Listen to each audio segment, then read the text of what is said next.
এই কথা বলার পরে কলেজ কর্তৃপক্ষ, স্কুল কর্তৃপক্ষ এবং আমাদের সন্তানদের উপরে আইন প্রয়োগকারী সংস্থা খারাপ আচরণ করছে, মারধর করছে। অন্যান্য সময় সেনাবাহিনীর যে ভূমিকা, কালকের ভূমিকা সুন্দর ছিল না। তারা হয়তো আমাদের মাঝে বেঁচে আছে কিনা আমরা জানি না। এই দেখেন 21/7/2025 তাদের এই যে শেষ লেখাটা, যে মেয়েটার নাম হলো জনেয়া, আর গতকালকে 21 তারিখ ছিল যে ম্যাডাম অথবা টিচার হবে, এই যে তার চাইনটা। আজ আমাদের মাঝে হয়তো বা বেঁচে আছে কি না আমরা কেউ বলতে পারি না, কিন্তু তার এই হাতের লেখাটা হয়তো জীবনের শেষ লেখা। আমরা সবাই সবার জন্য দোয়া করব। দেশের রাজনীতি ওই দিনই বন্ধ হবে যেদিন ভাই মনে করেন যে এই মানে নেতারা আইসা ভাই মনে করেন রাস্তা ব্লক করবে না, দেখানো রাজনীতি লাগবে না ভাই। লাশের সংখ্যা অনেক হবে, এটা সত্য কথা। অনেক আমিও শুনতেছি যে লাশের সংখ্যা কম, কিন্তু কম হওয়ার তো কোনো কোশ্চেনে আসে না। যেটা হলো এখানে 1 থেকে ক্লাস 8 পর্যন্ত স্টুডেন্টগুলো এখানে পড়তেছে। 7 এবং 8 ক্লাসের একটা বাচ্চাও ওরা জীবিত পায় না, এমনকি সুস্থও পায় না। তাহলে ওইখানে আপনি যদি এক একটা ক্লাসে যদিও আপনি 30 থেকে 35 স্টুডেন্ট থাকে, তাহলে তো এখানে তো আছে আমার 60-70। তাহলে রং এটা আইডিয়া দিচ্ছে। 2টা ক্লাসই তো আমার 70 জন স্টুডেন্ট আমি পাচ্ছি না, 7 আর 8, আর বাকিগুলো তো আছে। তাহলে তারা রিউমারটা ভুয়া রিউমার ছড়াচ্ছে, আমি অ্যাজ এ গার্ডিয়ান হিসাবে বলবো।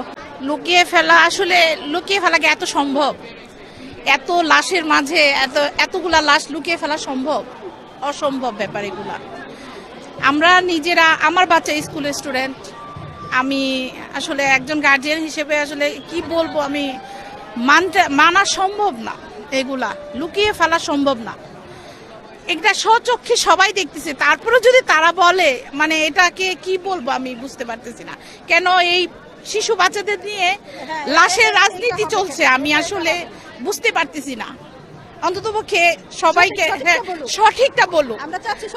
অ্যাক্সিডেন্ট হয়েছে, ঠিক আছে, এটা আমাদের হয়তো ছিল, কিন্তু সঠিকটা বলা উচিত। যার বাচ্চা হারাইছে, যার বাচ্চা মারা গেছে, সে জানে, গার্ডিয়ানরা জানে যে তাদের কি অবস্থা। এখন না হলেও পরে হইলেও সবাই বুঝতে পারবে যে কত বাচ্চা এখানে মারা গেছে। বিষয়টা হচ্ছে আমার ছেলে ক্লাস 5-এ পড়ে। এই পাশে আমার ছেলে ছিল। বিমান ক্রাশ হয়েছে সম্ভবত 7 থেকে 8 মিনিটে।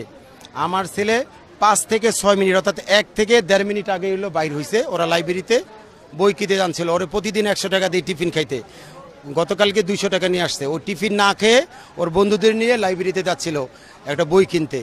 যখন ও তাকায় দেখে আমাদের ক্লাসে বিমান ঢুকে যাচ্ছে।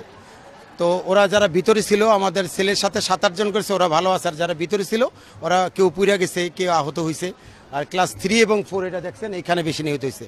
আমার কথা হইল, ঘটনার পরে আমরা যারা আসার পরে কলেজ কর্তৃপক্ষ বলছে প্রশাসনের কাছে যে যারা 1 মিনিট আগে যদি আমাদের ছেলেরা পড়ে যায়, বাসার সাথে ফোন দেয়, তো যারা মারা গেছে লাশগুলো তো আমি গার্ডিয়ানদের কাছে দিব। এই কথা বলার পরে কলেজ কর্তৃপক্ষ, স্কুল কর্তৃপক্ষ এবং আমাদের সন্তানদের উপরে আইন প্রয়োগকারী সংস্থা খারাপ আচরণ করছে, মারধর করছে। অন্যান্য সময় সেনাবাহিনীর যে ভূমিকা, কালকের ভূমিকা সুন্দর ছিল না। আমি টোটাল বিশৃঙ্খলায় লাশের রাজনীতি কবে শেষ হবে? এটা দায় বিমান বাহিনী এবং যথাযথ কর্তৃপক্ষ এড়াতে পারে না। এই বিমানটা অনেক পুরানো বিমান। এই বিমান উড়ানের কথা কক্সবাজারে যে সমস্ত এলাকায় গণবসতি কম, লোক সংখ্যা কম, কিন্তু এই গণবসতি এলাকায় বিমান কে উড়ালো? এই দায় তা না ওনার। এবং ওই দায়ের পরে এই কলেজ কর্তৃপক্ষকে এই পর্যন্ত বলতে পারলো না যে এতটা লাশ হয়েছে, এতটা হাসপাতালে আসছে। টোটাল বিষয় সমন্বয়হীনতা। এত আইন প্রয়োগকারী সংস্থা কেউ একটা মনিটরিং সেল করলো না যে না পাবেন তার সন্তান ওখানে গিয়ে খোঁজেন, আপনার এই সন্তান অমুক হাসপাতালে আছে, আপনার ওই সন্তান অমুক ডোমে আছে।